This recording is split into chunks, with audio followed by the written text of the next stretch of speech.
Hello everyone, कैसे हो आप लोग। उम्मीद करते हैं ठीक ठाक ही होंगे।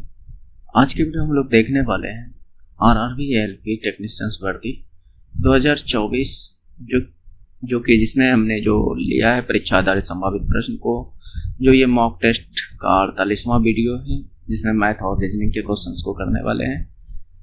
तो ये वीडियो सभी के लिए फ़ायदेमंद हो सकते हैं। ये ज़रूरी नहीं है कि एएलपी और टेक्नीशियंस में ही काम आए। आपके जितने भी रेलवे एग्जाम हैं जिसमें मैथ और रीजनिंग पूछे जाते हैं उसके लिए ये इम्पोर्टेंट हो सकते हैं। ओके, तो चलिए शुरू करते हैं और देखते हैं क्वेश्चंस को। देखिए, मेरे करने से पहले आप ज़रूर वीडियो रोक कर करने का कोशिश कीजिएगा जिससे कि आपको ज़्यादा फायदा मिलेगा। जैसे इस क्वेश्चंस को बनाइए आप लोग पहले, तो उम्मीद करते हैं कि आपने वीडियो रोक कर बनाया होगा। तो देखिए क्या कर रहे हैं। एक समचतुर्भुज का एक विकर्ण दूसरे का 65% है, तो लंबे विकर्ण को भुजा के रूप में उपयोग करके एक वर्ग बनाया जाता है। तो समचतुर्भुज का क्षेत्रफल और वर्ग का क्षेत्रफल का अनुपात क्या होगा, ये बात पूछा जा रहा है। तो चलिए इसको कैसे करते हैं। देखिए,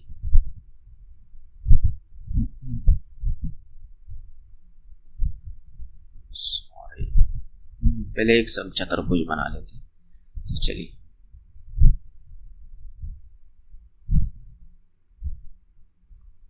ये एक समचतुर्भुज है। फिर इसमें दो विकर्ण होंगे आपके, एक और दो, आपके दो विकर्ण हैं इसमें, ठीक है। जिसने कहा कि एक विकर्ण दूसरे का 65% है, ठीक है, दूसरे का 65%। अगर मैं कहूं कि ये वाला विकर्ण कुछ भी है, अगर मान लीजिए 100 कुछ भी है, तो ये उसका 65% होगा, ये बात कह रहा है। तो चलिए यहाँ पर D1 को हम, चलिए डायरेक्ट आप एक तरीका बताता हूँ जिसको आप आसानी से कर सकते हो। जैसे कि 65% को आप अगर देखोगे तो 65% बराबर कितना, तो आपका जवाब होगा कि 13/20, यही होगा। तो ये जो बड़ा वाला है उसको D1 मान लीजिए, और ये जो ऊपर वाला वैल्यू आया उसको D2 मान लीजिए। तो यही तो कहा है कि दूसरे का 65%। अगर D1 20 है तो उसका 20 का 65% निकालिएगा तो ये 13 निकलेगा। आप निकाल कर देखिएगा, ठीक है। तो एक विकर्ण आपका 20 हो गया, जो बड़ा वाला होगा उसको 20 मान लीजिए। जैसे मैं इसमें यहाँ पर नेमिंग कर दूँ तो ABCD, ये जो AC है वह 20 है और DB जो है 13 है। ये मैंने कैसे किया, सिर्फ 65% को पकड़ा। 65% में जो नीचे वाला वैल्यू होता है जिससे तुलना करने के लिए कहा जाता है उसका वैल्यू होता है। तो यहाँ पर क्या बोला है, एक विकर्ण दूसरे का 65%, यानी जो पहले होगा वो 20 है, उसका 65% 13 है, ठीक है। तो ये बात यहाँ पर हमने निकाली। तो इसने कहा कि जो लंबी विकर्ण है, जो बड़ी विकर्ण है, उसको एक वर्ग के भुजा के रूप में उपयोग करना है। तो कैसे इसको उपयोग करें, देखिए यहाँ पर ये वाला जो है बड़ा वाला विकर्ण AC, इस पर एक वर्ग बना दीजिए, इस पर एक वर्ग बना दीजिए। कुछ छोटा हो रहा है, चलिए यहाँ से एक वर्ग बन गया इस पर। तो हमसे पूछा है यहाँ पर कि समचतुर्भुज का क्षेत्रफल, क्या पूछा है, समचतुर्भुज का क्षेत्रफल का अनुपात और वर्ग के क्षेत्रफल का अनुपात, वर्ग का क्षेत्रफल का अनुपात, ये हमसे पूछा है। तो चलिए अब यहाँ पर समचतुर्भुज का क्षेत्रफल क्या होगा, तो आपका सीधा सीधा जवाब होगा कि हाफ D1 इंटू D2, ये ना। तो वर्ग का क्षेत्रफल क्या होगा, तो आपका जवाब होगा कि भुजा स्क्वायर, भुजा स्क्वायर, ठीक है। तो हमें D1 D2 तो पता है, लेकिन वर्ग की भुजा, ये जो आपका D1 है, बड़ी वाला भुजा क्या है D1, तो वर्ग का भुजा भी D1 ही होगा, वर्ग का भी भुजा D1। तो यहाँ पर आप पुट कीजिए हाफ D1 कितना 20, D2 कितना 13, और वर्ग की भुजा की बात करें तो ये वाली बड़ी भुजा यानी बड़ी वाली विकर्ण तो कितना है 20, तो 20 का स्क्वायर है, तो इसका मतलब 20 गुना 20। तो यहाँ से आप कटा पिटा के देखिए क्या आंसर आता है। ये 20 से 20 खत्म, अनुपात में है, ऐसे समझिएगा कि ये नहीं के बराबर, ठीक है, अनुपात, ठीक है। तो ये 13 अनुपात क्या आ गया, 40। तो यही हमारा राइट आंसर है, 13 अनुपात 40। अच्छा क्वेश्चन है, उम्मीद करते हैं कि आप समझ पाए होंगे। नेक्स्ट देखिए, एक संख्या में पहले 20% कमी की जाती है, फिर 15% वृद्धि की जाती है। तो इस प्रकार प्राप्त संख्या मूल्य संख्या से 64% यानी 64 कम है, तो मूल्य संख्या ज्ञात कीजिए। तो मान लीजिए कि मूल्य संख्या जो है, इसका दो तरीका आप लोगों को बताएंगे, देखिएगा समझिएगा। माना कि मूल्य संख्या 100 है, ठीक है। इस 100 का पहले जो है 20% कम किया है, तो 100 में 20% आप कम कीजिएगा, इसी 100 में आप 20% कम कीजिएगा, तो इसका वैल्यू कितना हो जाएगा, 80, ठीक है, 80।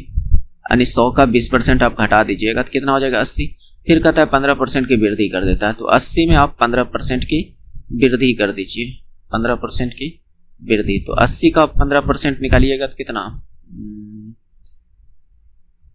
चलिए निकाल लेते हैं, देखते हैं। 15/100, हमारे उम्मीद से देखते हैं कितना, तो 12 हो रहा आएगा। ये कटा 5 दूनी 5 दिया, ये 4, 12 आया। तो इसमें 12 ऐड करना है, तो 92। तो ये अंतिम संख्या ये आया और मूल्य संख्या ये है। तो इन दोनों का अंतर बोला है कि 64 आया है। तो यहां से मैं यहां पर अंतर देखूं तो कितना है, तो आपका जवाब होगा कि 8 का अंतर है। कितना का अंतर है, 8 का। इसी 8 का वैल्यू जो है हमारे पास 64 है। इसी 8 का वैल्यू क्या है, 64। हमें 100 की वैल्यू चाहिए, कितने की वैल्यू चाहिए, मूल्य संख्या पूछ रहा है। तो मूल्य संख्या हमने 100 माना है, तो 100 की वैल्यू हमें चाहिए। तो 8 की वैल्यू इतना, तो 1 का वैल्यू आप क्या कह सकते हो कि 8 होगा, क्योंकि दोनों साइड मैंने 8 से भाग दे दिया। तो 8, तो हमें इसको 100 बनाने के लिए क्या करना होगा, तो आप डायरेक्ट दोनों साइड एक 0 चिपका दीजिए ना, कहानी खत्म है कि नहीं। तो ये 800 राइट आंसर हो जाएगा। और अगर दूसरा तरीका से करने के लिए चाहिएगा तो उससे भी आसानी से होगा। तो आप पहले वाले मूल संख्या इसको अनुपात वाले नियम से करते हैं, मूल संख्या। और दूसरा जो होगा वह आपका बाद वाला संख्या, क्या होगा, बाद वाला संख्या, ठीक है। इतना अगर समझ गए, इसको मैं इधर, ये अलग तरीका, इससे आसान होगा ये तरीका जो बता रहा हूं, समझिएगा, ठीक है।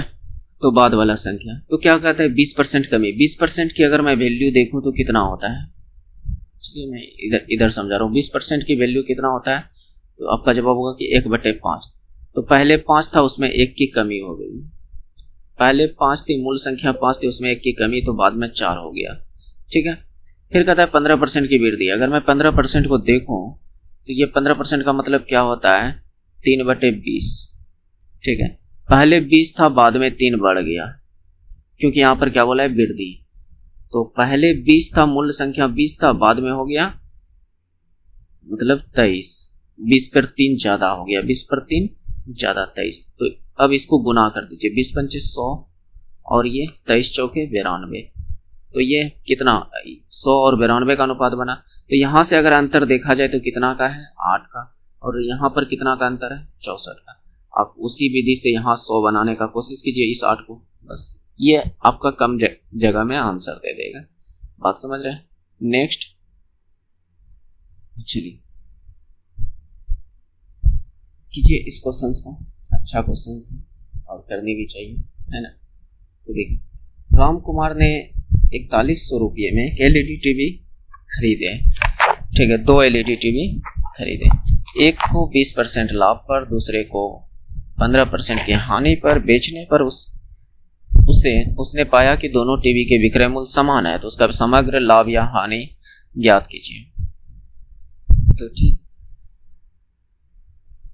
तो यहां से देखिए कैसे, दोनों 41,000 में खरीदा है, एक को 20% लाभ पर बेच रहा। तो मैं पहला एक टीवी का मूल्य मान लेता हूं,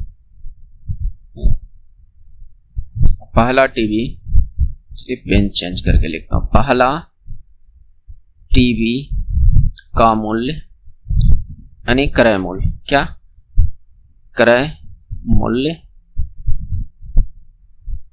x मान लेता हूं, 100 रुपए, ठीक है। तो दूसरा टीवी का विक्रय मूल्य क्या होगा, दूसरा टीवी का यानी क्रय मूल्य क्या होगा, तो टोटल कितना 41,000 है, तो 41,000 में x को घटा दीजिए, तो 41,000 माइनस x, तो ये हो गया क्रय मूल्य, ठीक है। ये क्या हो गया क्रय मूल्य, यानी इतना रुपए। तो पहला टीवी का क्रय मूल्य 100 रुपए, दूसरा का इतना। तो एक को बोल रहा है कि 20% लाभ, दूसरे को 15% हानि पर बेचा है, तो ठीक है। विक्रय मूल्य, और पता चला कि दोनों का विक्रय मूल्य समान है, तो विक्रय मूल्य बराबर क्या, जैसे कहूं कि पहला का क्रय मूल्य x था, उसको 20% लाभ पर बेच रहा है, तो इसका मतलब उसको 120% पर बेच रहा है। क्या मेरी बात को समझ पा रहे हैं, समझ पा रहे होंगे। तो ये विक्रय मूल्य हो गया, यानी पहला वस्तु का, यानी पहला टीवी का विक्रय मूल्य, और दूसरा टीवी का विक्रय मूल्य क्या 41,000 माइनस 100 रुपए क्रय मूल्य है दूसरा टीवी का, और इसको 15% हानि पर बेच रहा है। तो 15% हानि करने का मतलब क्या कि 100 में 15 घटा दीजिए, तो 85% पर बेच रहा है। क्या इस बात को समझ पा रहे हैं। तो दोनों का विक्रय मूल्य बोला कि समान है, यानी इसका ये जितना भी विक्रय मूल्य होगा उसके बराबर में ये वाला होगा। तो बस यही बात कहा है, इसको सोल्व कीजिए, x का वैल्यू निकलेगा, फिर आराम से आप x का 20% करके देख लीजिएगा कितना आता है 120, और फिर बाद में चलिए समझते चलिएगा, ठीक है दोस्त। थोड़ी सी फैन वगैरह चल रही तो नॉइस आ सकती है, थोड़ा सा मैनेज वगैरह कीजिएगा, ठीक है। तो यहाँ से परसेंट आप कटा सकते हो, दोनों साइड परसेंट है, गुना में ही है तो कट गया, और कटेगा क्या 5 से ये 24 बार में कट जाएगा, और 5 से ये 17 बार में कट जाएगा, ठीक है। तो ये हो गया 24x, और ये हो गया आपका, इसको गुना कर दीजिए तो कितना आता है 17 से इसको गुना कीजिएगा, 3 जीरो तो रहेगा ही रहेगा, 17 का 17, 17 चौके 68, 1 69 माइनस 17x, ठीक है। तो इतना, तो यहाँ से ये हो जाएगा टोटल 41x, और ये 69,700, इसको भाग दीजिएगा तो कितना बार में लगभग कटेगा, मेरे में से 17 बार में कटेगा। कितना बार में 17 का से 17, हाँ बिल्कुल 17 बार में आराम से कट जाएगा। तो 17 पर 3 जीरो, यानी एक का क्रय मूल्य कितना है 17,000, और दूसरा का 17,000 घटा दीजिएगा तो ये कितना 24,000, तो दूसरा का 24,000, ठीक है। तो ये तो क्रय मूल्य हुआ। तो अब दोनों का आराम से विक्रय मूल्य आप निकाल सकते हो, क्योंकि इसने कहा एक को 20% लाभ पर, दूसरे को 20% की हानि पर बेचा है ना। ये मैं बिल्कुल बेसिक तरीके से करा रहा हूं दोस्त, समझिएगा।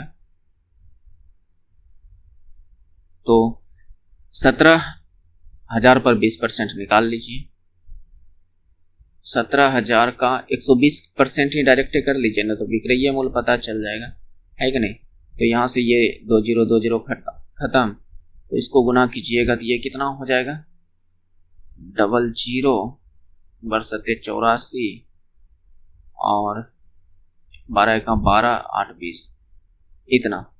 एक वस्तु का जो विक्रय मूल्य है, यानी पहला वस्तु का विक्रय मूल्य, यहाँ पर ऐसे लिख सकते हो, सेलिंग प्राइस पहला वस्तु का, यानी सेलिंग प्राइस इतना है। दूसरा आपको कह रहा है कि 2400, इसका क्रय मूल्य कितना है 24,000, इसको 15% की हानि पर, तो 24,000 का 15% हानि कहने का मतलब 85% पर निकालिए, है कि नहीं 85%।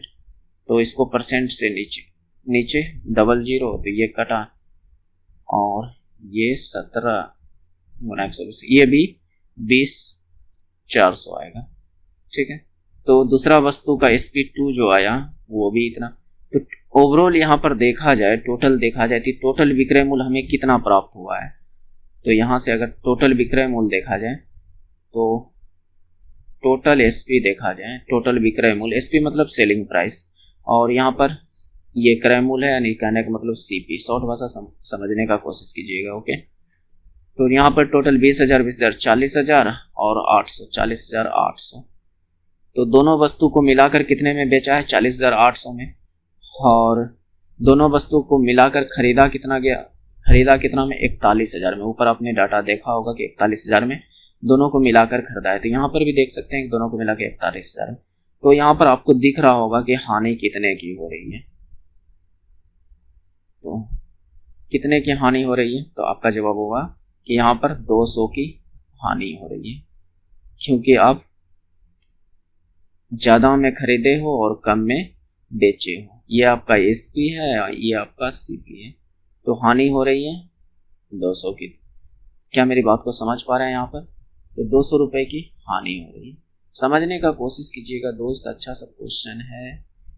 और मैं क्या कहूँ, लीजिए आप इसका स्क्रीनशॉट ले लीजिएगा, अगर हो सके तो समझने का कोशिश कीजिएगा। और क्या कहूँ, अच्छा सा क्वेश्चन, इस टाइप के क्वेश्चन जरूर करने चाहिए आपको। चलिए, 5 अंकों की वह सबसे बड़ी संख्या ज्ञात कीजिए जो 468 से पूर्णतः विभाज्य। तो डायरेक्ट आप करना यहाँ पर कीजिए क्या, 5 अंक की सबसे बड़ी संख्या कौन सी होगी?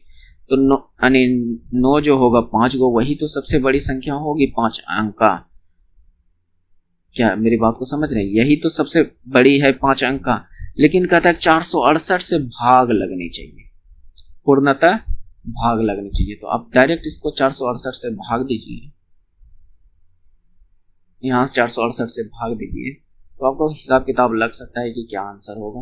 हालांकि यहाँ पर शॉर्टकट भी लगा सकते हैं, लेकिन शॉर्टकट अगर देखा जाए तो 6 4 10 8 18 9 से कटनी चाहिए।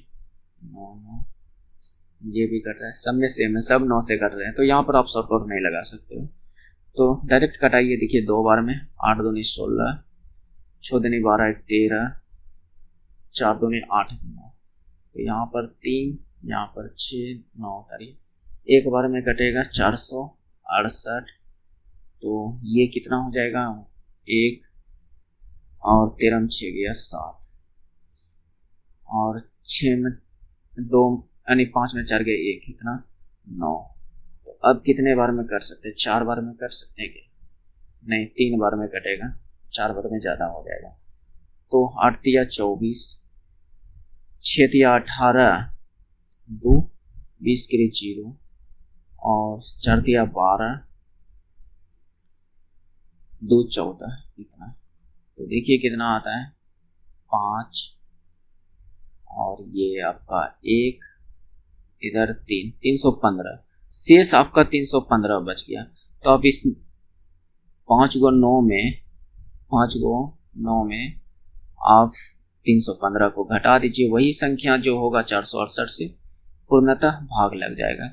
तो ये बिल्कुल बेसिक सी तरीका, हालांकि शॉर्टकट इसको किया जा सकता है, बात समझ रहे हैं, किया जा सकता है, लेकिन यहाँ पर अभी इस क्वेश्चन में लगाना थोड़ा सा टफ हो जाएगा, बात समझ रहे हैं, क्योंकि 9 से ये ऑप्शन कट रहा है, और यानी ये कट रहा है, और ये 9 से सभी के सभी ऑप्शन कट रहा है, तो इस हिसाब से नहीं बता सकते हैं, बात समझ रहे हैं, तो थोड़ा सा समझिएगा। तो यहाँ पर घटाइए 4, लास्ट में 4, उसके बाद 9 में 1 गया 8, तो लास्ट में 4 और 8 होना चाहिए, 4 और 8 एक ही ऑप्शन में, तो ये ऑप्शन नंबर डी जो है सही हो जाएगा। नेक्स्ट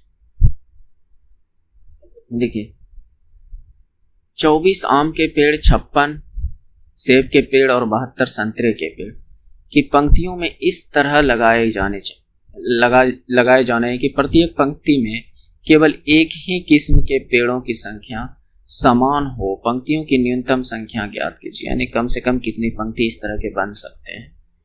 तो इस तरह के क्वेश्चंस को आप कैसे कीजिए जानते हैं? सीधा इसका आप 24, 56 और 72, इसका आप जो है एचसीएफ निकाल लीजिए। तो मैं कह रहा हूँ एचसीएफ निकाल लीजिए, और कुछ लोग सोचते हैं तो हम ये एलसीएम निकाल रहे हैं, नहीं, ये इससे भी एचसीएफ निकाला जा सकता है। तो मैं इसको किससे घटा दूं? 8 से, तो 8 तिया 8 सते 8 नामा, तो एचसीएफ मेरा 8 निकल गया। अब इस बात को समझाते हैं कैसे 8 एचसीएफ निकल गया, ठीक है। ये 8 यानी इन तीनों को, वो बड़ी से बड़ी संख्या जो तीनों को काट सके, क्या इससे कोई और बड़ा संख्या है जो 24 को भी काटे और 56 को भी काटे या और 72 को भी काटे? तो नहीं, 8 ही वो बड़ा संख्या है जो तीनों को काट रहा है, और वह बड़ी से बड़ी संख्या जो दी गई सभी संख्या को काट सके, वही हमारा एचसीएफ होता है। क्या मेरी बात को समझ रहे हैं?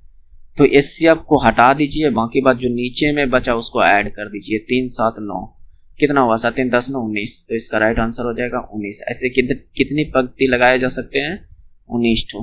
इसको ऐड कर देना, जो नीचे में बचा हुआ है, जो नहीं कटा है, मतलब एचसीएफ को हटाना है, बाकी बात जो बचेगा उसको ऐड कर देना है, वो आपका आंसर हो जाएगा। नेक्स्ट देखिए, 2 कारें अहमदाबाद से शुरू होती है और विपरीत दिशाओं में चलती है, जिसमें कि एक कार की चाल दूसरे से 200 किलोमीटर अधिक होती है। यदि वह 9 घंटे के बाद 4500 किलोमीटर दूरी पर है तो दोनों कारों की चाल का योग क्या होगा। तो यहाँ पर तो मेरे में से सापेक्ष गति लग जाएगा, और सापेक्ष गति करने का मतलब डायरेक्ट है, यहाँ दूरी बटे चाल भी लगा सकते हैं। आपका दूरी 4500 किलोमीटर और समय यानी चाल निकालने के लिए क्या होता है फार्मूला, दूरी बटे समय, यही ना होता है। तो दूरी इतना, समय इतना, तो चाल निकल जाएगा। तो 9 बचे 500 किलोमीटर पर घंटा। ऐसा मैंने क्यों कहा कि यहाँ पर योग पूछा है कि दोनों चालों का योग, ये दोनों की चाल मिलाकर है। अगर अलग अलग आप निकालना चाहते हो तो यहाँ पर दिया हुआ है कि एक की चाल दूसरे से जो है 200 किलोमीटर अधिक है, और वहाँ पर थोड़ा सा आपको तरीका मतलब कहने का मतलब डिफिकल्ट हो जाएगा। हालांकि चलिए मैं करा देता हूँ कि यहाँ पर कैसे आप निकाल सकते हो। तो मान लीजिए कि एक कार 1 का जो स्पीड होगा, स्पीड वह x मान लीजिए, और दूसरा कार 2 का स्पीड जो है यानी चाल जो है x + 200 मान लीजिए, ठीक है। तो यहाँ पर हमारा क्या लगेगा, सापेक्ष गति यानी रिलेटिव स्पीड यूज होगा, ठीक है। तो देखिए आप कैसे, तो रिलेटिव स्पीड अगर मैं कहूँ तो टोटल चाल की क्या हो रहा है, विपरीत दिशा में जा रहा है। जब विपरीत दिशा में यानी एक ट्रेन ऐसे, एक कार ऐसे जा रहा है, एक कार ऐसे, तो यहाँ पर चाल जुट जाता है। तो रिलेटिव स्पीड क्या हो जाएगा आपका, x + 200, यही तो हो जाएगा रिलेटिव स्पीड। क्या मेरी बात को समझ रहे हैं, यानी सापेक्ष गति ये हो जाएगा। तो अब यहाँ से आप निकाल सकते हो कि आपके पास दूरी यहाँ पर दिया हुआ है, समय दिया हुआ है, स्पीड आपको पता चल ही गया कि रिलेटिव स्पीड कितनी है। तो आपके पास देखिए टाइम आपके पास है कितना, 9 घंटा, और ये तो आ गया किलोमीटर पर घंटा में। यूनिट नहीं भी लिखिएगा चलेगा क्योंकि सभी के सभी सेम है। और आपके पास डिस्टेंस है, जो दूरी है वह 4500, क्योंकि एक दूसरे को 45 किलोमीटर दूर है। तो यहाँ पर ये कैसे फाइंड कर सकते हैं, तो बस आप लगा सकते हैं d बराबर st, आराम से निकल जाएगा d बराबर st, या तो आप दूरी बराबर चाल इंटू समय, ये चीज यूज करते हैं कि नहीं। तो मैं यहाँ पर दूरी इस चाल और समय, ठीक है। तो दूरी कितना 4500, स्पीड कितना, total speed x + x 2x + 200, 2x + 200, तो और समय कितना 9। तो यहाँ से इसको सोल्व कीजिएगा तो ये क्या आ जाएगा। लेकिन डायरेक्ट मार्कर अगर समझ गए होते तो डायरेक्ट मार्कर निकल जाते 500, वो राइट आंसर हो जाता।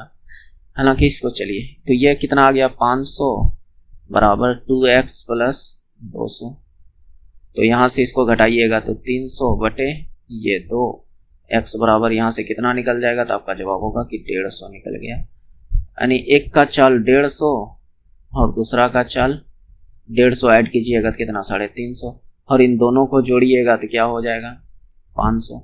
हमसे तो दोनों का योग है तो पूछा है कि दोनों का योग क्या होगा। क्वेश्चन ठीक ठाक है, करने चाहिए, लेकिन इतना डिटेल से नहीं। डायरेक्ट अगर क्वेश्चन अगर समझ में एक बार में आ जाए तो डायरेक्ट मार्कर निकल जाना चाहिए। नेक्स्ट देखिए, बनाइए इस रीजनिंग को, है कुछ नहीं है इस क्वेश्चन में। देखिए, जब कोडिंग डिकोडिंग की बात आती है तो आपको एक चीज तो जानते हैं, आपको प्राय एकदम कन्फर्म याद होनी चाहिए, जानते वो क्या, प्लेस वैल्यू। आपका जो प्लेस वैल्यू होता है, जैसे कहने का मतलब कि ए से लेकर जेड तक की प्लेस वैल्यू, ए कितना नंबर पर, 1 नंबर पर, जेड 26 नंबर, ये इसकी प्लेस वैल्यू है। जैसे एफ का दे तो 6, ये आपको कंठस्थ याद होना चाहिए। तो आपका 50% जो कोडिंग डिकोडिंग का क्वेश्चन है आराम से बन जाएगा, कोई दिक्कत नहीं होगा। लेकिन 50% में थोड़ा माथा उथा लगाना पड़ेगा, बात समझ रहे हैं। तो देखिए कैसे, इस बात को यहाँ पर मैं रिलेट आपको करवाता हूँ कैसे 50% क्वेश्चन आसानी से हो सकता है। हमें प्लेस वैल्यू पता है, जैसे मैं कहता हूँ कि D4 पर आता है, H8 पर आता है, L12 पर आता है, क्या मैं हमें याद है कन्फर्म, तभी तो मैं कह रहा हूँ कि इस तरह से लिख रहा हूँ, तो आपको भी याद होना चाहिए। तो यहाँ पर देखिए क्या चर बढ़ा है, तो अगला में जो आएगा वो 16 पर आएगा, और 16 पर क्या होता है P, तो जो भी ऑप्शन होगा वो P से शुरू हुआ होगा। क्या मेरी बात को समझ रहे हैं? तो क्या ये P से शुरू है? नहीं, तो ये खत्म, ये है नहीं। अब अगला चेक कर लेते हैं, यहाँ पर कोई ना कोई संख्या आया है, कोई ना कोई सेकेंड स्थान पर संख्या आया है, तो अगला जो होना चाहिए P के बाद संख्या आना चाहिए। तो यहाँ पर ये O है और ये I है, या तो अगर इसको एक भी मानते हो तो एक अच्छा चलिए संख्या ही अगर मान लेते हो तो चलिए कोई बात नहीं। तो यहाँ पर देखिए 4 के बाद 8, 8 के बाद 12, 12 के बाद क्या आएगा 16, तो P के बाद 16, तो गया कहानी खत्म इसका। क्या मेरी बात को समझ रहे हैं? पूरा सॉल्व करना पड़ेगा क्या? तो मैंने क्या कहा 50% आपको प्लेस वैल्यू जो है आंसर दे देगा, और 50% थोड़ा सा माथा उठा लगाना पड़ेगा। बात समझ रहे हैं? तो इस तरह से आप कर सकते हो। देखिए कुछ दिनों से जो है दोस्त मैं वीडियो नहीं बना पा रहा था, क्योंकि उस प्रॉब्लम की वजह से मेरे में से 3-4 दिन गैप रहा है। बात समझ रहे? तो थोड़ी सी हमें भी काम रहता है दोस्त, इसलिए नहीं बना पाता हूँ। तो हालांकि अब जो है आपको कंटिन्यू मिलेगा वीडियो। बात समझ रहे हैं? तो आप लोग को अगर पसंद आ रही है, तो अगर पहली बार आए हैं तो आप चैनल से जुड़ जाइए, आपके लिए बहुत ही बेनिफिट हो सकते हैं। अगर आप कहने का मतलब बिल्कुल ही कमज़ोर हैं तो ये चैनल जो है आपके लिए बहुत ही बेनिफिट करेगा। नहीं तो आप विश्वास करके देखिए हमारे ऊपर, आपको नहीं मैथ और रीजनिंग में स्कोर बढ़ा आपका, तो अब फिर कहिएगा कि नहीं आपने गलत कहा। तो चलिए देखिए, लेकिन एक बार ट्रस्ट करके आपको देखना चाहिए। आप ज़्यादा नहीं 2-4 वीडियो देखिए ना, आपको अंदाज़ा लग जाएगा कि और जगह से और यहाँ पर क्या मिलता है। बात समझ रहे हैं? एक निश्चित कोड भाषा में इसको इस भाषा में लिखा गया, उसी तरह इसको कैसे लिखें, तो जरूरी थोड़ी नहीं कि इसको लिखा जाए। यहाँ पर मेरी बात को समझने का कुछ ऐसे, तो यहाँ पर आप पूरा संख्या को उतारिएगा, फिर ये उतारिएगा, फिर उसमें रिलेशन ऐसे लगेगा। थोड़ा सा देखिएगा गौर से, तो इसका आंसर आपको पता चलने लगेगा। जैसे देखिए YNI, यहाँ पर YNI शुरू हुआ है, तो इसका मतलब YTI शुरू में क्या होना चाहिए YTI, YGI नहीं हो सकता है, YTI ये हो सकता है, YIN, क्योंकि YTI चाहिए ना, तो ये इसमें नहीं है, इसमें नहीं है, तो ये गया कहाँ है। तो बात समझ रहे हैं? तो जरूरी नहीं है पूरा हाथ पैर मारना ही चाहिए, थोड़ा सा 1 आध सेकंड सोच भी लीजिए कि क्या इसको बिना बनाए हो सकता है आंसर। क्या अगर हो जाए तो करके निकलना चाहिए, क्योंकि हमें पता है दोस्त कि आपका एग्जाम का 90 मिनट कैसे पार हो जाएगा आपको पता भी नहीं चलेगा। वहाँ पर आपको टाइम की बहुत किल्लत हो जाएगी। तो आप जितना ज़्यादा हो सके उतना फास्ट करने का कोशिश कीजिए, ताकि और भी क्वेश्चन में आप जो थोड़ा सा टफ क्वेश्चन होगा उसमें आप समय दे सको। जैसे कि मान लीजिए ऐसे भी तो लगभग हर एक एग्जाम का ये चीज़ है, 80 से 85% जो क्वेश्चन होगा वो आपको आसान मिलेगा, जिसको आप एक बार में कर सकते हो। लगभग 15 से 20% क्वेश्चन ऐसा होगा जिसको थोड़ा सा सोचना पड़ेगा। बात समझ रहे हैं? तो उस 15 से 20% क्वेश्चन में अगर मान लीजिए कि आपको 50 मैथ रीजनिंग है, हालांकि जो है अगर मान लीजिए कहने का मतलब मेरा 50 मैथ रीजनिंग है, तो उनमें से आपका जो है 35 से 40 क्वेश्चन आराम से कर लोगे आप। बचा हुआ 10 से 15 क्वेश्चन जो होगा वो थोड़ा सा लगेगा कि ये इसको सॉल्यूशंस की ज़रूरत है, इसमें टाइम देने की ज़रूरत है। बात समझ रहे हैं? तो वो टाइम आप कहाँ से दोगे? जब आप इस तरह के क्वेश्चन में से टाइम बचाओगे तभी तो, है कि नहीं? और अगर इसमें से आप 10 से 15 मिनट अगर भी बचा लिए ना, अगर 15 क्वेश्चन है तो आप जरूर है कि इसमें 8 से 9 क्वेश्चन 10 क्वेश्चन कर सकते हो दोबारा देखने पर। ये चीज़ आप जरूर करें। और देखिए अगर एग्जाम में आप बैठे हो और आपके सामने कुछ हार्ड क्वेश्चन आ गया, उसको पहले टच करने का कोशिश मत कीजिएगा, क्योंकि वो आपका टाइम ले लेगा। जितना जानते हैं उसको पहले कीजिए और जो नहीं जानते उसको स्किप करके यानी मार्क करके निकल जाइए, उसको बाद में देखना है। बात समझ रहे? हालांकि ये सब बातें तो मैं करता रहूँगा और आपको सजेशन देते रहूँगा। अगर अच्छे लगे तो एक्सेप्ट कर लीजिए, अगर नहीं तो फिर आपकी इच्छा दोस्त। चलिए देखिए नेक्स्ट क्वेश्चंस को। 11 सदस्यों वाली एक क्रिकेट टीम की कप्तान 35 वर्ष का है और विकेट कीपर का कप्तान 5 वर्ष बड़ा है। यदि इन दोनों की आयु को हटा दिया जाए तब शेष खिलाड़ियों की औसत आयु पूरी टीम की औसत आयु से 3 वर्ष कम है। तो पूरी टीम की औसत आयु क्या होगी? इसने कहा पूरी टीम की औसत आयु क्या होगी। तो चलिए देखते हैं क्या है। तो मैं यहाँ पर मान लेता हूँ पूरी टीम कहने का मतलब कि 11 सदस्य, तो 11 सदस्यों का औसत आयु कुछ मान लेते हैं। औसत आयु जो है x मान लेते हैं, x। बात समझ रहे हैं नहीं? 11 सदस्यों का औसत आयु x मान लेते हैं, जो x निकलेगा वही मेरा आंसर होगा। तो औसत से रिलेटेड आप एक फार्मूला सुने होंगे या जानते होंगे कि योग बराबर जो होता है औसत गुने कुल संख्या। ये बात आपने पढ़ा होगा कहीं ना कहीं। तो ठीक है, तो 11 सदस्यों का अगर मैं कहूं कि कुल योग क्या होगा, 11 सदस्यों का अगर मैं बात करूं 11 सदस्यों का कुल योग क्या होगा। देखिए दोस्त, यहाँ पर मेरे राइटिंग पर मत जाइएगा, मेरी आवाज को समझने का कोशिश कीजिएगा। राइटिंग से आपको कोई लेना देना नहीं है, तरीका आप सीखिए समझिए वही काफी है। बात समझ रहे? तो योग बराबर क्या है? औसत गुने कुल संख्या। तो औसत इसकी कितनी माने हमने? एक। कुल संख्या कै गो है? 11 व्यक्ति, तो गुना 11। तो कुल योग यानी 11 सदस्यों का कुल आयु का योग कितना हो गया? तो 11x। क्या मेरी बात को समझ रहे हैं?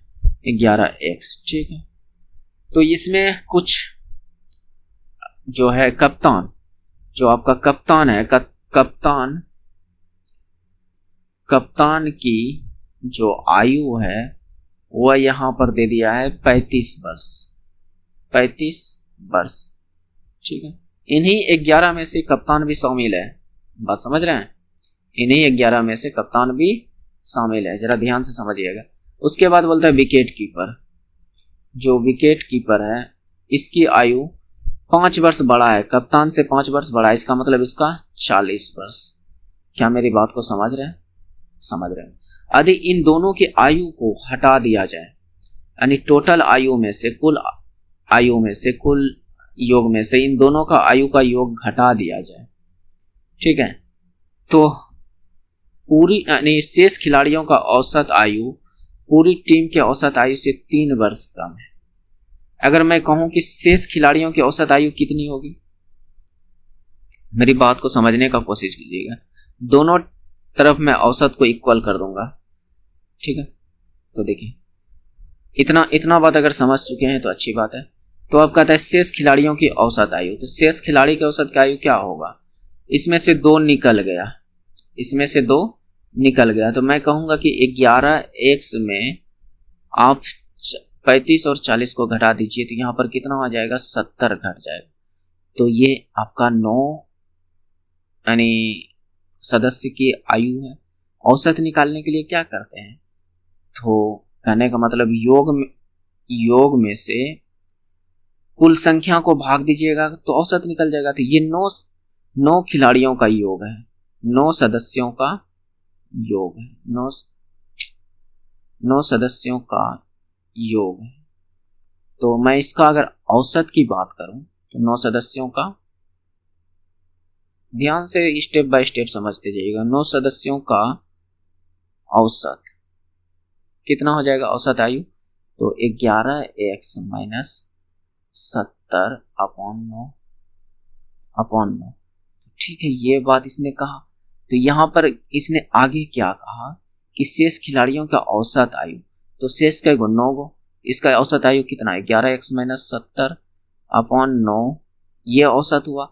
और कहता है कि पूरी टीम के औसत आयु से 3 वर्ष कम है। पूरी टीम की औसत आयु कितना में हमने माना है, एक्स से 3 वर्ष कम है, 3 घटा दीजिए। अब यहाँ से आपका जो भी एक्स निकलेगा वही राइट आंसर हो जाएगा। बात समझ रहे हैं? तो थोड़ा सा गौर से समझने का कोशिश कीजिएगा। और क्या कहूँ दोस्त, तो ये -70 और ये हो जाएगा 9x - 27। ठीक है, इतना। तो इधर लेते आइए तो ये 2x, उधर लेते जाइए 27 में वो घट जाएगा तो ये 54 कहते हैं, 70 में इतना घट जाएगा। अरे दोस्त 35 और 40 75 होता है, ना कि 70। 75 में आप 9 × 27 घटाइएगा तो ये 48 बच जाएगा। कितना हो जाएगा? 48। तो x बराबर कितना आया? 24।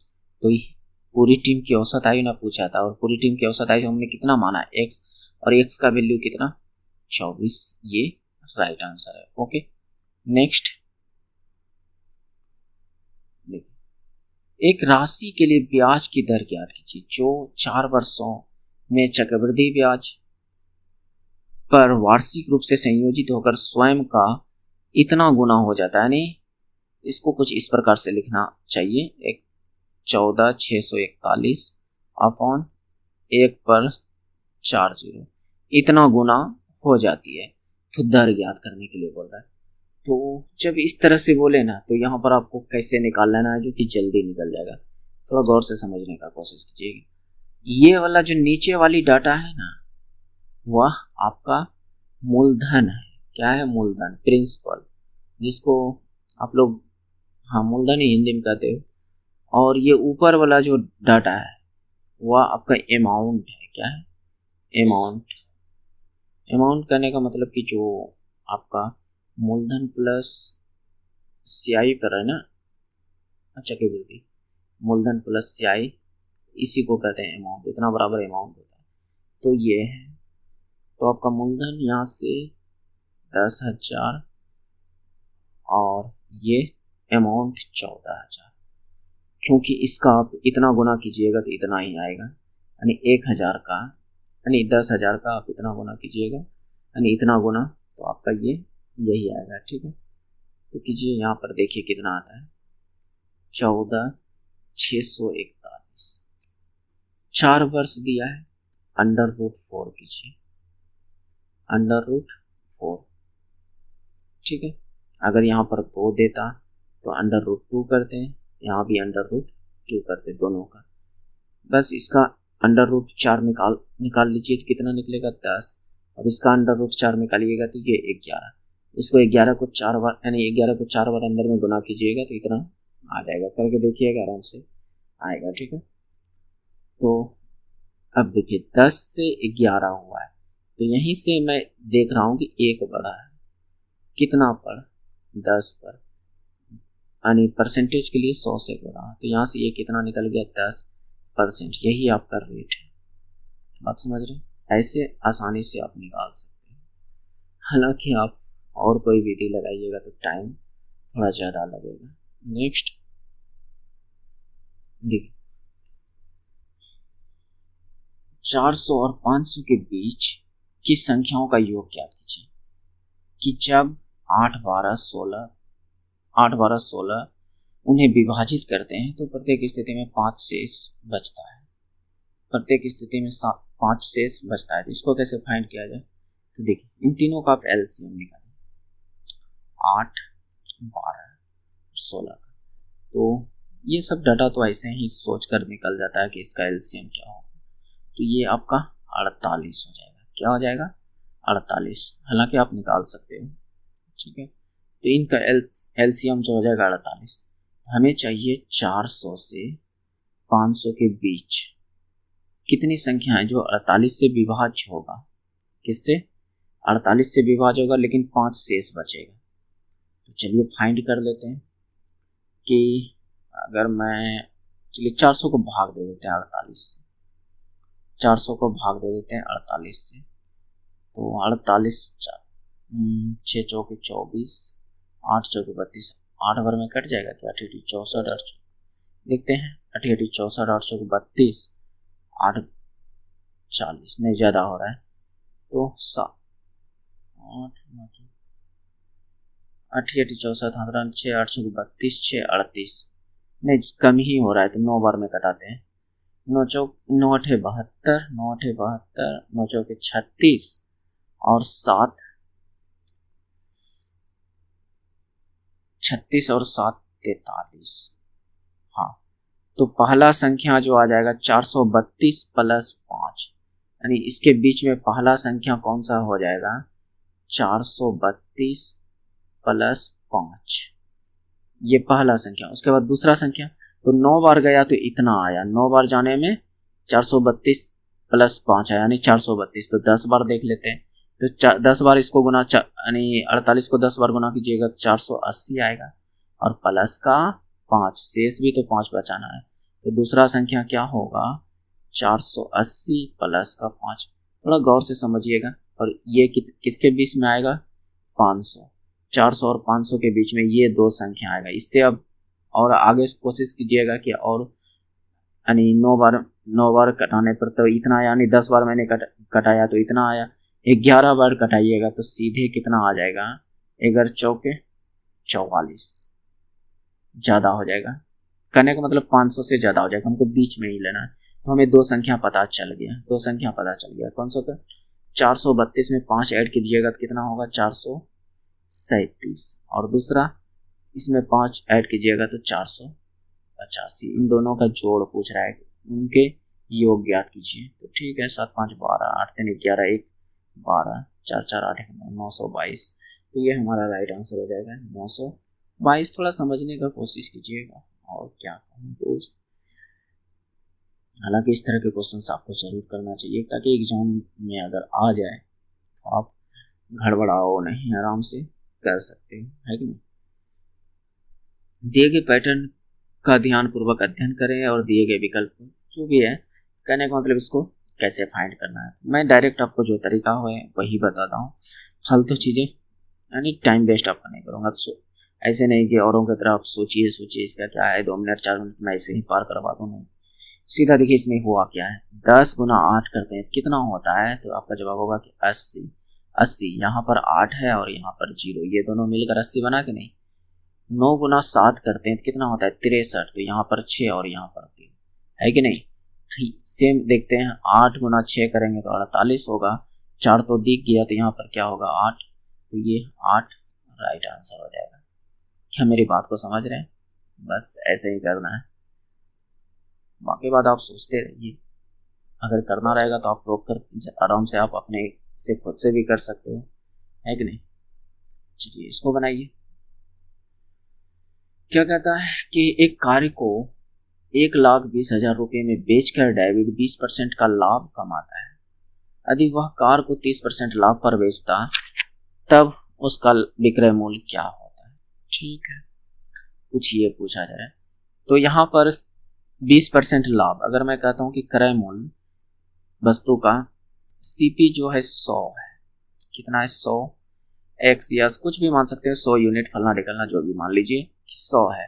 20% में अगर कहूँ कि इस पर लाभ कमाएं 100 पर 20% तो आपका विक्रय मूल्य क्या हो जाएगा SP1 तो आपका जवाब होगा कि 120 हो जाएगा। कितना होगा इस पर मैं 20% बढ़ा दूं प्रॉफिट कर दूं तो क्या हो जाएगा 120 हो जाएगा। क्या मेरी बात को समझ पा रहे हैं तो अच्छी बात है। एक बार मैं वॉइस चेक कर देता हूँ ठीक ठाक आ रही है कि नहीं। फिलहाल तो ठीक आ रही है ओके तो थोड़ा बहुत नॉइस आएगी दोस्त ये बात तो मैं कहता हूँ। तो 120 आ रहा है 120 की वैल्यू बेचा है कितने में 1,20,000 में तो इसी 120 का मान 1,20,000 है। अब कहता है कि 30% हमें लाभ कमाना है। क्या करना है कि 30% लाभ कमाना नहीं 30% हमको चाहिए मैं 20% लाभ नहीं हमको 30% लाभ चाहिए इसका मतलब 10% हमको एक्स्ट्रा चाहिए। बात समझ रहे हैं। तो SP2 जो बोल रहा है कि हमें 130% चाहिए। क्या चाहिए 100 पर 30% ज़्यादा चाहिए। मेरी बात को समझ रहे हैं ठीक है। तो 120 की वैल्यू है इतना तो 130 का वैल्यू कितना तो यहाँ से आप 1 का वैल्यू निकाल सकते हो कि एक पर कितना है 3 जीरो। क्या मेरी बात को समझ रहे हैं? तो आप 130 को 130 बनाने के लिए क्या कर सकते हो कि इसको आप 130 से ही गुना कर दो और इधर भी आप 130 से गुना कर दो, तो ये कितना हो जाएगा 130 पर 3 जीरो। यही आपका राइट आंसर।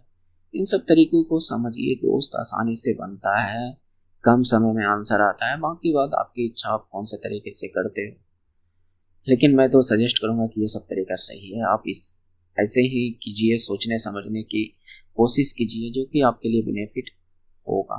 नेक्स्ट चलिए इस क्वेश्चन को कीजिए। देखिए ये क्वेश्चन आपको बहुत अच्छा क्वेश्चन है और इसमें आपको एक फार्मूला याद रखनी है कि आपको इतना दिया a plus B plus C की वैल्यू 14, फिर इसका वैल्यू इतना, a plus A B C का वैल्यू इतना था, हमें इतना पूछ रहा है। तो देखिए एक फार्मूला आपने कहीं ना कहीं गलती से भी तो देखा होगा, भले याद ना हो, मैं भी भूल जाता हूँ कभी कभार, लेकिन मैं प्राय करते रहता हूँ, बनाते रहता हूँ, तो हमें याद रह जाता है। ए क्यू प्लस बी क्यू, इसीलिए तो कहता हूँ मैथ और रीजनिंग जो है प्रैक्टिस का खेल है दोस्त। प्रैक्टिस जितना कीजिएगा उतना ज़्यादा फायदा होगा। -3abc बराबर a plus B plus c into a plus B plus c का होल स्क्वायर माइनस आपका हो जाएगा यहाँ पर formula 3ab plus b c plus c a, ये फार्मूला हो जाएगा। तो ये आपको ध्यान में रखना है और याद रखना है, जो कि आपको काम आएगा। बस यहाँ पर मान पुट करके देखिए, आप अपने आंसर तक पहुँच सकते हैं। हमें इतना की तो वैल्यू चाहिए, तो इतना रहने देते हैं। -3 ABC का वैल्यू कितना 15 गुना का 15, ठीक है। इतना जगह पर आप कुछ भी मान लेते हैं, इतना बराबर x मान लेते हैं, क्योंकि अब चलिए नहीं मानते बाद में लिख देंगे, समझिएगा, समझ सकते हो आप लोग, लिखने में टाइम लगता है। a प्लस बी प्लस सी बराबर 14 और यहाँ पर ये 14 का स्क्वायर -3, इतना का वैल्यू कितना है 47 गुना 47। अब इसको सॉल्व कीजिए, देखिए क्या होता है। तो -45 और इधर 14 गुना 196, यहाँ पर कुछ नहीं है माइनस, चलिए 196 14 का स्क्वायर कीजिएगा तो इतना होगा, और इसको गुना कीजिएगा 7 या 21 4 या 12 2 14 141 का हटाइए, देखिए क्या आता है। तो 14 गुना 5 5 55 -45 और इतना की वैल्यू हमें चाहिए, तो यहाँ पर सेम टू सेम पुट कर दीजिएगा a cube minus B cube, a cube plus B cube plus C cube, ठीक है। तो ये माइनस में तो उधर जाकर प्लस में चेंज हो जाएगा, है कि नहीं। तो a cube plus B cube plus C cube बराबर, इसको गुना कीजिएगा तो 14 पंचे 70 14 पंचे 70 77 770 प्लस 45, तो जोड़िए ये कितना आता है 5 7 4 11 7 1 8 815, तो इतना की वैल्यू कितना आ गई 815। बस इसको आपको एक फार्मूला याद रखनी है।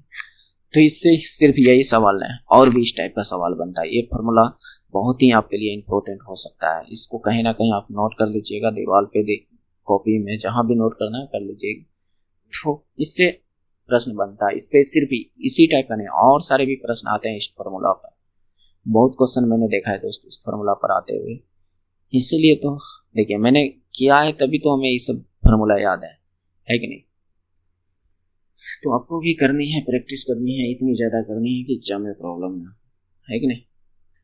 तो ये हमारा जो है 48वां वीडियो है, समझ रहे हैं। इसका मतलब अगर मैं पर वीडियो में अगर 20 क्वेश्चन भी अगर ले रहा हूँ, तो समझ रहे हैं कि 48 दूनी 96 960 क्वेश्चन जो सिलेक्टिव क्वेश्चन है उस टाइप का क्वेश्चन मिल रहा है आप लोग को, बात समझ रहे हैं। तो कितना ज़्यादा फायदा होगा, तो ज़रूर आप लोग देखिए, पिछली वीडियो को भी देखने का कोशिश कीजिए, समझने का कोशिश कीजिए अगर टाइम मिले तो। ऐसे तो अगर रील देखने से फुर्सत मिल जाए तो आराम से देखिएगा। हमारे में से बहुत सारे ऐसे दोस्त हैं जो बहुत रील देखते हैं, अगर उसमें से आप नहीं हो तो अच्छी बात है, देखिए 10 15 डिग्री प्लस कोट 15 डिग्री का मान क्या होगा। चलिए ये बात हमसे पूछ रहा है 10 15 प्लस कोट 15 डिग्री का मान क्या होगा। तो आप इसको चेंज कर दीजिए। टेन थीटा बराबर क्या होता है, साइन थीटा बटे कोस थीटा, यानी मैं इसको लिख सकता हूँ कि साइन 15 बटे कोस 15। क्या इस बात को समझ पा रहे हैं? तो आपका जवाब होगा कि हाँ। क्या मैं इसको लिख सकता हूँ कि कोस 15 बटे साइन 15? आपका जवाब होगा कि हाँ, आराम से लिख दीजिए ना, क्या दिक्कत है, आराम से लिख सकते हैं। तो इसको सोल्व कीजिएगा तो ये क्या आएगा, साइन स्क्वायर 15 और प्लस कोस स्क्वायर 15 अपॉन नीचे में आ जाएगा sine into sine 15 into cos 15 degree. क्या मेरी बात को समझ पा रहे हैं? समझ पा रहे हैं, ठीक है। तो देखिए अब इसको आपने कहीं एक फॉर्मूला पढ़ा होगा कि sine square theta plus cos square theta बराबर 1। तो इतना बराबर में 1 लिख सकते हैं, ऊपर का जो भी वैल्यू है इतना बराबर में 1 पुट कर सकते हैं क्या? आपका जवाब होगा कि हाँ। तो नीचे में क्या बचा, साइन 15 इंटू कोस 15। ये क्वेश्चन मेरे उम्मीद से ज़्यादा 10 से 15% लोग कर पाएंगे, क्योंकि वह समझ ही नहीं पाएंगे कि आगे आप क्या होगा। इतना दूर तक पहुंच सकते हैं, मैं जानता हूं कि इतना दूर तक बहुत सारे स्टूडेंट पहुंच सकते हैं, लेकिन आगे थोड़ा पहुंचना मुश्किल है। तो चलिए उस मुश्किल को हल करते हैं। तो यहाँ पर मैं ऊपर नीचे दोनों में 2 से गुना कर दूं, 2 से गुना कर दूं। ऐसा इसलिए किया क्योंकि देखिएगा, अभी समझिएगा। तो 2/2 sine theta sine 15 into cos 15, ठीक है, ये आया। आपने एक फॉर्मूला और पढ़ा होगा, देखिए 2 sine theta into cos theta बराबर होता है साइन 2 थीटा, साइन 2 थीटा, ये फॉर्मूला होता है। बात समझ रहे हैं? तो ऊपर तो 2 है, लेकिन इतना के बदले में मैं लिख सकता हूं साइन 2 थीटा, साइन इतना के बदले में 2 थीटा के जगह पर कितना 15 इंटू 15। तो ये क्या आया, 2/, साइन 30, कितना हो गया, साइन 30। क्या अब आंसर तक पहुंच गए हैं क्या? तो आपका जवाब होगा कि हाँ, अब तो आंसर तक पहुंच गए हैं। तो इसको मिटाता हूं दोस्त, इसको आगे समझिएगा, ठीक है। तो ये क्या हो गया आपका, 2/, साइन 30 का मान कितना, 1/2। तो बस ये ऊपर चल जाएगा, तो ये क्या हो जाएगा, 2 दूनी 4। तो इसका राइट आंसर हो जाएगा 4।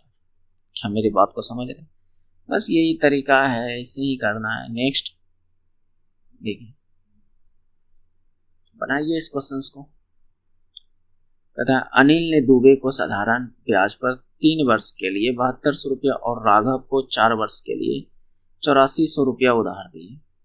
उसने ब्याज के रूप में कुल 4900 रुपये प्राप्त किए। तो प्रति वर्ष ब्याज दर क्या होगा? यानी दोनों के लिए रेट सेम था, तो कुल जो है ब्याज के रूप में इतना मिला है।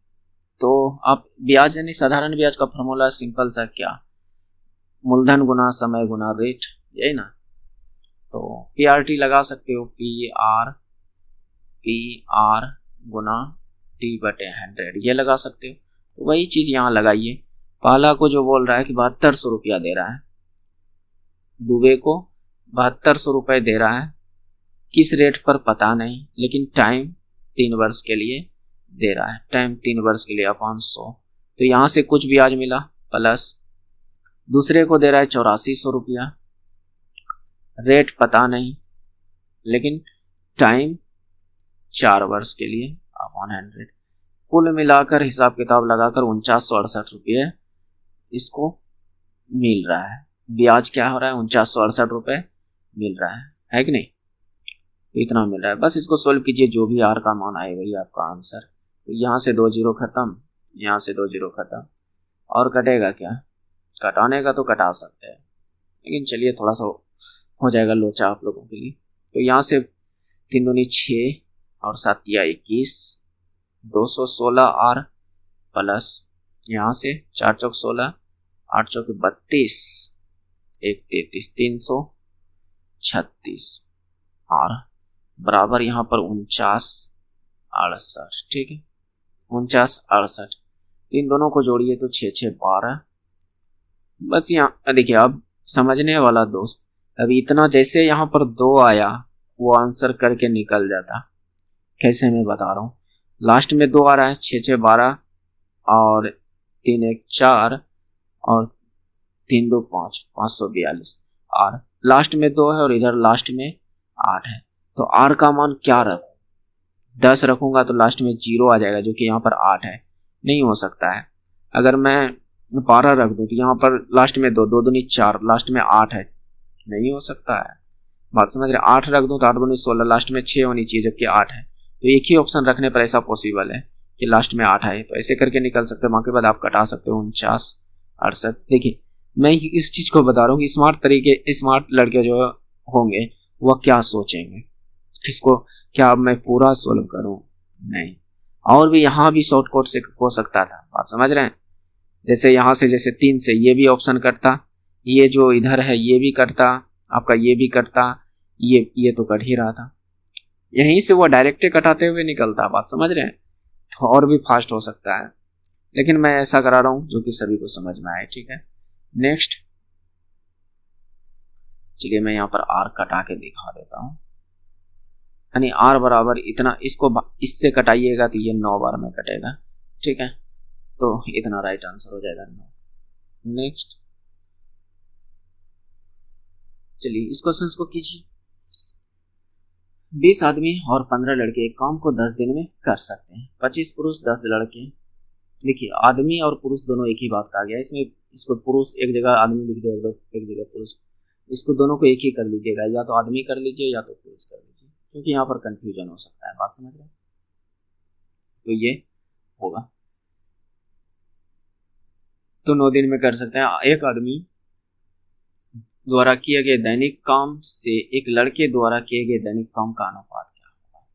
काम बोले तो उसका क्षमता का अनुपात, काम बोले तो क्षमता का अनुपात। यहाँ पर आपको एक फॉर्मूला ध्यान में रखना होगा कि काम बराबर क्या होता है, समय गुना क्षमता, समय गुना क्षमता। इस बात को अगर समझ गए हैं तो आपका सवाल ये कुछ भी नहीं रह जाता। देखिए कैसे कहता है कि मैं आदमी की क्षमता को m मान लेता हूं, आदमी की क्षमता को, आदमी की क्षमता को m मान लेता हूं। अभी कितने आदमी हैं पता नहीं, ठीक है। और लड़का के क्षमता को, लड़का की जगह लिखना चाहिए, कोई बात नहीं, हिंदी भाड़ में जाए, आपको समझ में आना चाहिए। ठीक है, लड़का की क्षमता को b मान लेता हूं। ठीक है, ये तो अब इसको कैसे कर सकते हैं? तो देखिए काम बराबर क्या होता है, समय गुना क्षमता। तो पहले 20 आदमी है, तो 20 आदमी की क्षमता क्या होगा? तो आपका जवाब होगा कि 20 अच्छा यहाँ पर 10 दिन लग रहा है, तो यहाँ पर टाइम है तो पहले आप 10 लिख लीजिए ताकि समझ में सही से आए। तो ये 10, अब इसकी क्षमता, 20 आदमी की क्षमता कितना, एक आदमी की क्षमता m है, तो 20 आदमी की क्षमता कितना, 20 m प्लस एक लड़का की क्षमता b है, तो 15 लड़का की क्षमता कितना, 15 b। क्या मेरी बात को समझ पा रहे हो? तो यहाँ पर ये काम हो गया, ये जो काम है ये काम बना। देखिए आपका ये समय, ये आपकी क्षमता, तो ये काम हुआ। तो फिर कहता वही काम को जो इतना काम है, इतने काम के बराबर 25 आदमी अब आ रहा है। कितना आदमी? और समय 9 दिन ले रहा है, 9 दिन समय गुना 25 आदमी। एक आदमी की क्षमता m, तो 25 आदमी की क्षमता 25 m प्लस एक लड़का की क्षमता b, तो 10 लड़का की क्षमता 10 b। ये तो इधर जो काम है वही काम इधर है, दोनों काम को मैंने आपस में बराबर कर दिया। अब जो भी इन दोनों का अनुपात निकलेगा वही राइट आंसर हो जाएगा। तो चलिए देखिए, तो यहां से इसको सॉल्व कीजिएगा तो ये 20 ढंग 200 m प्लस 15 ढंग 150 b, और इधर 9 25 नमो 25 हटे 225। देखिए इस तरह से गुना आप भी फास्ट करने के लिए सोचिए। मैंने डायरेक्ट कैसे सोच लिया कि 225 होगा, क्योंकि हमें पता है कि 25 को 8 बार पढ़ेंगे तो 200 होगा, एक बार एक्स्ट्रा ना, तो 25 से ना एक एक्स्ट्रा जाएगा। क्या बात को समझ रहे हैं? तो इस तरह से आप भी सोच सकते हो।